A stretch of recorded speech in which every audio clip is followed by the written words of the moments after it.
전능하신 하나님 주께 감사드리세. 날 위해 이 땅에 오신 독생자 예수, 나의 왕과 뜻하게 주를 사랑합니다. 날 위해 이 땅에 오신 독생자 예수. 사랑하는 서민교회 성도 여러분, 안녕하십니까? 오늘도 하나님의 도우심이 여러분들과 함께 하시기를 기원합니다. 무더운 여름 햇살 아래 바쁜 일상사를 뒤로하고 힘든 발걸음이지만 하나님 앞으로 나오신 여러분 모두를 진심으로 환영합니다. 지금 이 시간은 세상의 짐을 잠시 내려놓고 주님의 품 안에서 참된 안식과 위로를 얻는 시간이 되시기를 소망합니다. 지친 우리의 영혼을 다시 일으켜 세우실 하나님의 은혜를 기대하며 함께 화요 기도회를 시작하도록 하겠습니다. 여러분, 오늘의 나를 알려면 무엇을 먼저 알아야 오늘의 나를 알 수 있을까요? 오늘의 나를 알려면 지나온 과거의 세월 속에서 나를 바라보아야 합니다. 과거 없는 현재란 있을 수도 없고 현재 없는 미래도 있을 수가 없습니다. 그러므로 오늘의 나를 알려면 과거에 살아온 삶을 되짚어 볼 필요가 있습니다. 하루가 모여 삶이 되고 그 삶이 한 개인의 역사가 됩니다. 그리고 그러한 사람들이 모여 공동체의 역사를 만들어내게 됩니다. 성경은 하나님을 바라보는 사람들이 그분의 나라를 바라보고 살아온 삶의 역사입니다. 비록 우리가 이 땅에 매여 살지만 궁극적으로는 하늘을 바라보는 사람들이기에 우리는 그 역사의 과정 속에 살고 있는 것입니다. 오늘은 창세기 37장의 말씀을 통하여 요셉의 인생을 이끌어주신 하나님의 역사를 살펴보고자 합니다. 야곱은 그의 아버지 이삭이 거류하던 땅에 거주하였습니다. 아브라함의 하나님, 이삭의 하나님, 야곱의 하나님으로 이어지는 그런 정통성을 부여받았다는 사실을 확인할 수 있는 대목입니다. 야곱의 족보는 17세 소년 요셉으로부터 시작이 되고 있습니다. 그래서 창세기 37장 1절에서 2절 말씀은 이렇게 시작합니다. 야곱이 가나안 땅 곧 그의 아버지가 거류하던 땅에 거주하였으니 야곱의 족보는 이러하니라. 요셉이 17세의 소년으로서 그의 형들과 함께 양을 칠 때에 그의 아버지의 아내들 빌하와 실바의 아들들과 더불어 함께 있었더니 그가 그들의 잘못을 아버지에게 말하더라. 이 족보라는 것은 원래 장남의 이름으로 이어져야 하는 것인데 여기에는 특이하게 야곱의 족보가 요셉을 소개함으로써 시작하고 있다는 사실입니다. 이것은 성경의 관점이 단순한 혈통의 계보를 말하는 것이 아니라 하나님 나라의 주도권을 누가 갖고 있는가, 야곱의 아들 중에 누가 그 계통을 이어가고 있는가라고 하는 것을 보여주는 것입니다. 그런데 요셉의 나이가 17세가 되자 그 가정에 문제가 발생하게 된 것입니다. 어떤 문제가 발생하였습니까? 요셉이 형들의 잘못을 자꾸 아버지 야곱에게 일러 바치는 것입니다. 그러니까 형들은 막내 요셉이 너무너무 싫은 것입니다. 그런데 아버지 야곱은 막내 동생 요셉을 그 누구보다도 사랑하고 아끼고 편애하는 것입니다. 그러니 형들이 요셉을 좋아할 리가 만무한 것입니다. 창세기 37장 3절에는 이렇게 기록하고 있습니다. 요셉은 노년에 얻은 아들이므로 이스라엘이 여러 아들들보다 그를 더 사랑하므로 그를 위하여 채색옷을 지었더니. 채색옷이라고 하는 것은 일반적으로 색동옷을 가리키는 것이지만 야곱이 요셉에게 입힌 채색옷은 색동옷이 아니라 깨끗한 단색 옷이었습니다. 그것은 그 당시 고관이나 관리자들이 입는 옷이었습니다. 양들을 치는 양치기 소년이 입을 옷이 아니었던 것입니다. 그러니까 야곱이 요셉을 얼마나 아끼고 사랑했는지를 알 수 있는 것입니다. 야곱이 요셉을 아끼고 사랑하면 사랑할수록 요셉의 형들은 요셉을 더 미워하였습니다. 창세기 37장 4절 말씀에 그의 형들이 아버지가 형들보다 그를 더 사랑함으로 보고 그를 미워하여 그에게 편안하게 말할 수 없었더라라고 기록합니다. 형들이 볼 때 얼마나 과간이었겠습니까? 나이도 어린 것이 고관들이나 입는 옷을 쫙 빼입고 형들이 잘못할 때마다 즉시 달려가서 야곱에게 고자질을 해대니 얼마나 요셉이 못마땅했겠습니까? 그런데 어느 날 요셉이 꿈을 꾸었습니다. 그런데 꿈에 보니 요셉의 형제들이 밭에서 곡식단을 묶고 있는데 요셉의 단은 일어서고 형들의 단은 모두 둘러서서 요셉의 단에 절을 하는 것입니다. 창세기 31장 5절에서 7절 말씀입니다. 요셉이 꿈을 꾸고 자기 형들에게 말하며 그들이 그를 더욱 미워하였더라. 요셉이 그들에게 이르되 청하건대 내가 꾼 꿈을 들으시오. 우리가 밭에서 곡식단을 묶더니 내 단은 일어서고 당신들의 단은 내 단을 둘러서서 절하더이다. 요셉이 꿈을 꾸고 난 다음 형들에게 꿈 이야기를 한 것입니다. 그런데 이것이 형들의 미움을 더욱 사게 된 것이었습니다.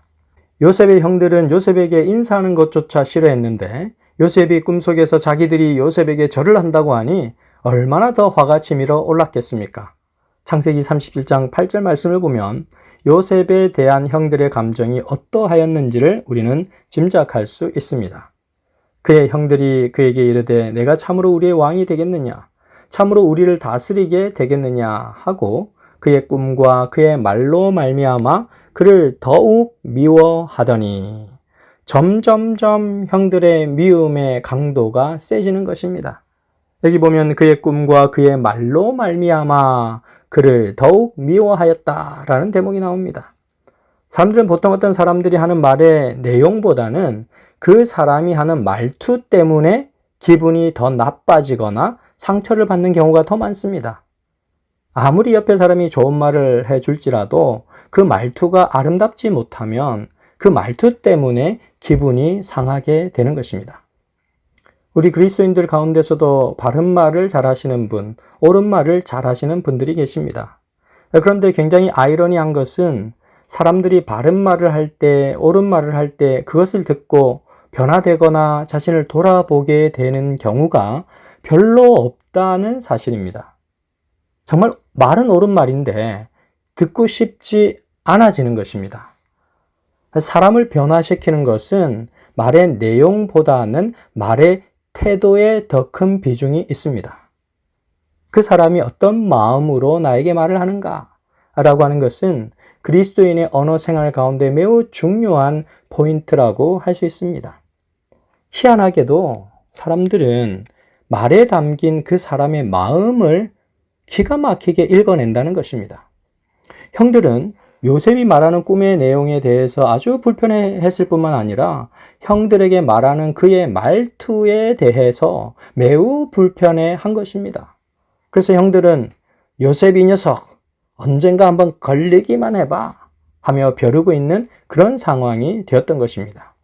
그러던 어느 날 아버지가 형들이 양들 잘 치고 있는지 한번 보고 와라 하고 요셉에게 심부름을 보냈습니다.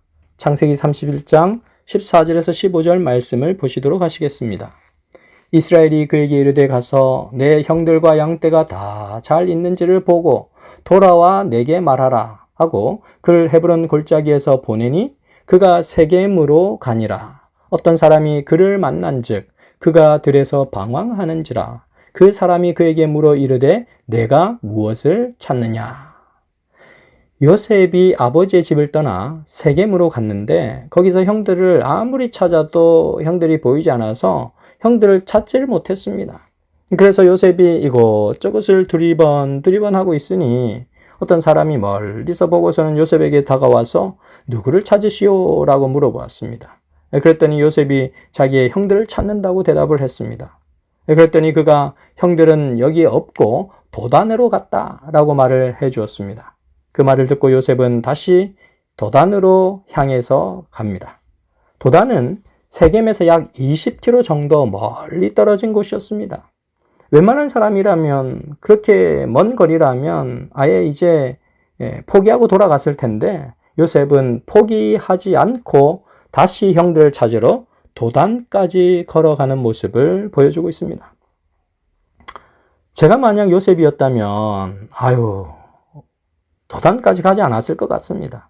얼른 집으로 돌아가서 아버지, 형들이 양치는 곳에 한번 가봤더니 형들이 딴짓하고 어디 놀러 갔는지 없습니다 하고 그냥 편히 쉬었을 텐데 요셉은 꽤 성실한 모습을 보여줍니다.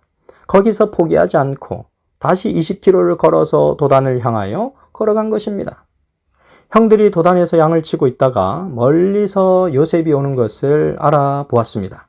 드디어 형들에게 기회가 찾아온 것입니다. 아버지가 없는 곳에서 요셉을 혼쭐을 내놓을 수 있는 절호의 기회가 온 것입니다. 창세기 37장 18절에서 20절 말씀입니다. 요셉이 그들에게 가까이 오기 전에 그들이 요셉을 멀리서 보고 죽이기를 꾀하여 서로 이르되 꿈꾸는 자가 오는도다. 자, 그를 죽여 한 구덩이에 던지고 우리가 말하기를 악한 짐승이 그를 잡아먹었다 하자. 그의 꿈이 어떻게 되는지를 우리가 볼 것이니라 하는지라. 형들은 요셉이 자기들에게 오는 것을 멀리서부터 보고 나쁜 마음을 품기 시작했습니다. 그리고 요셉을 구덩이를 파서 그 구덩이에 던져버리고 이제 집으로 갈 셈이었습니다. 그런 악한 제안이 거의 실현되어질 그쯤 그들의 의견들이 모아졌을 때 르우벤이 이렇게 얘기를 하는 것입니다. 창세기 37장 21절에서 22절 말씀입니다.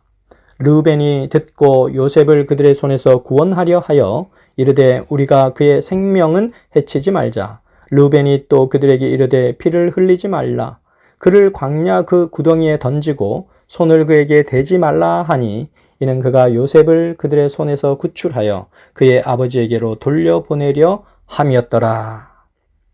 르우벤은 요셉을 죽이거나 그를 해하는 일을 해서는 안 된다고 말하면서 그냥 요셉을 구덩이에 던지기만 하자고 제안하였습니다. 다행히 다른 형제들이 동의를 해주어서 요셉의 채색 옷을 벗겨버리고 요셉을 구덩이에 던져 넣었습니다. 그리고 나서 그들은 아주 여유롭게 앉아서 이제 음식을 먹고 있었습니다.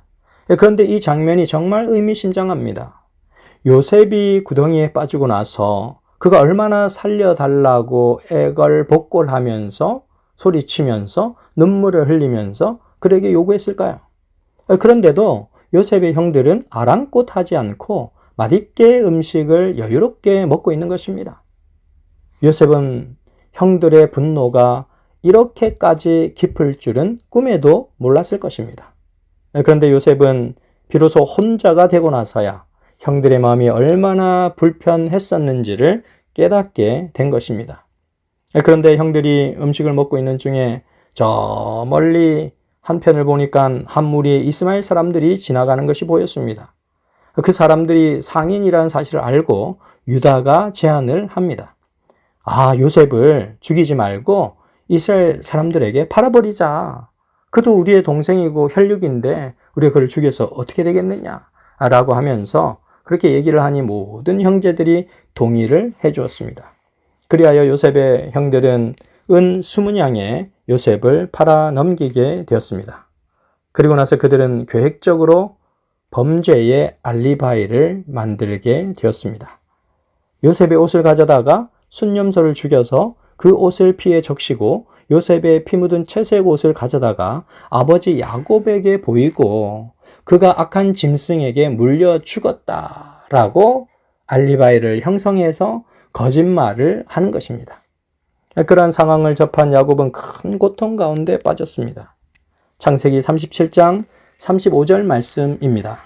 그의 모든 자녀가 위로하되 그가 그 위로를 받지 아니하여 이르되 내가 슬퍼하며 스올로 내려가 아들에게로 가리라 하고 그의 아버지가 그를 위하여 울었더라.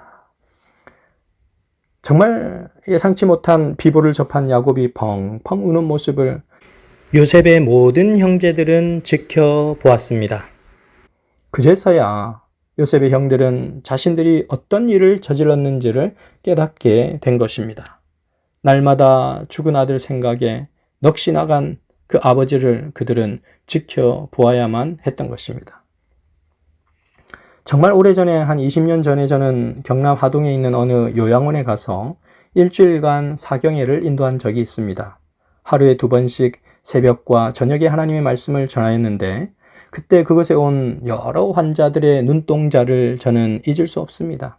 얼마나 초롱초롱한 눈빛으로 하나님의 말씀을 갈급해하며 하나님의 말씀을 듣고 그들의 간절함을 표출하는지 제가 그들의 간절함을 바라보면 바라볼수록 내가 더 간절해져서 예수님 꼭 오셔서 저들의 아픔을 어루만져 주십시오라고 기도하게 되었었습니다.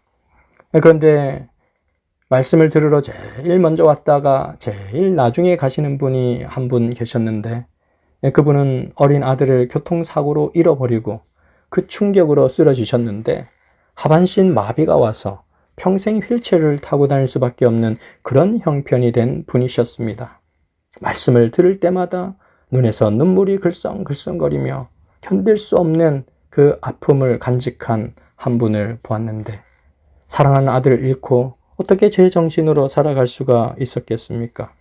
바로 야곱이 그랬습니다. 요셉의 형들은 요셉만 사라지면 그들의 집에 아무런 문제가 없어지고 평화가 찾아오고 정말 그들은 행복할 줄로 생각했습니다. 그러나 웃음을 잃어버린 채 매일 눈물로 쇠약해져가는 아버지를 바라보면서 그들은 그들의 잘못을 서서히 뉘우치게 되었던 것입니다. 사랑하는 성도 여러분, 여러분들의 삶에 크고 작은 문제가 발생할 때 그 문제를 가지고 하나님께 나아가게 되시기를 바랍니다. 내가 생각하는 문제를 해결하면 모든 게 평화로울 것 같지만 어떤 경우에는 그 문제가 더 큰 문제를 야기시킬 수 있음을 기억해야만 하는 것입니다.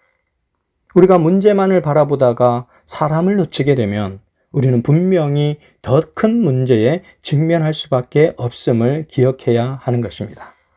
사랑하는 서명교회 성도 여러분, 내가 가진 문제를 나 혼자 끙끙 앓지 마시고 그 문제를 능력의 주님 앞에 가져가게 되시기를 간절히 바랍니다.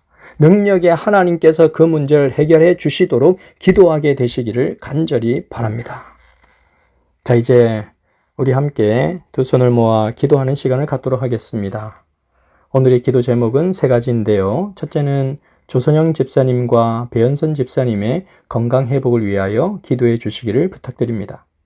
두 번째는 오늘 이순옥 집사님께서 무릎 반월판 괴사 제거 수술을 하였는데 건강하게 회복하실 수 있도록 기도해 주시기를 부탁드립니다. 세 번째는 10월 전도의 기간이 수정되었습니다. 10월 14일부터 18일까지 있을 후반기 전도회를 위하여 간절하게 조석으로 기도해 주시기를 부탁드리겠습니다. 자비롭고 은혜로우신 하늘아버지, 오늘 이 저녁 저희를 하나님의 말씀의 자리로 불러주시고 함께 힘을 모아 기도할 수 있는 귀한 시간을 허락하여 주셨으니 감사를 드립니다. 아버지 하나님, 비록 야곱과 요셉의 형제들 사이에 여러 가지 긴장과 갈등이 형성되어 있었지만 하나님 선하게 그 과정들을 이끌어 가시고 요셉은 요셉대로 훈련을 받도록 하시고 또 요셉의 형제들은 요셉의 형제들대로 훈련을 받게 하시고 야곱은 야곱대로 하나님의 훈련에 들어가게 해주신 것 참으로 감사를 드립니다. 아버지 하나님, 우리가 문제만을 바라보았을 때는 그 문제 앞에 항복하게 되지만 그 문제 너머에 선 하나님을 바라볼 때에 우리는 그 문제를 넘어선 승리의 사람이 될 수 있음을 기억하게 하옵소서. 아버지 하나님, 오늘 이 저녁 우리가 드리는 모든 기도에 응답하여 주시고 조선영 집사님, 배현선 집사님, 이순옥 집사님의 쾌유를 위하여 간절히 주님께 기도드리오니 하나님의 능력의 팔로 그들을 인도하여 주시고 치유하여 주셔서 더욱 강건한 모습으로 주님 앞에 설 수 있도록 인도하여 주시옵소서.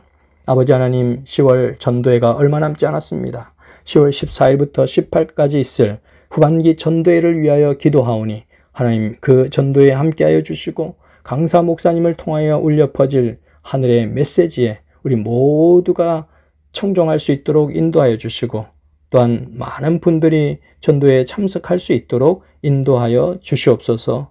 우리를 사랑하시는 우리 구주 예수님 이름으로 기도드렸습니다. 아멘. 거룩하신 하나님 주께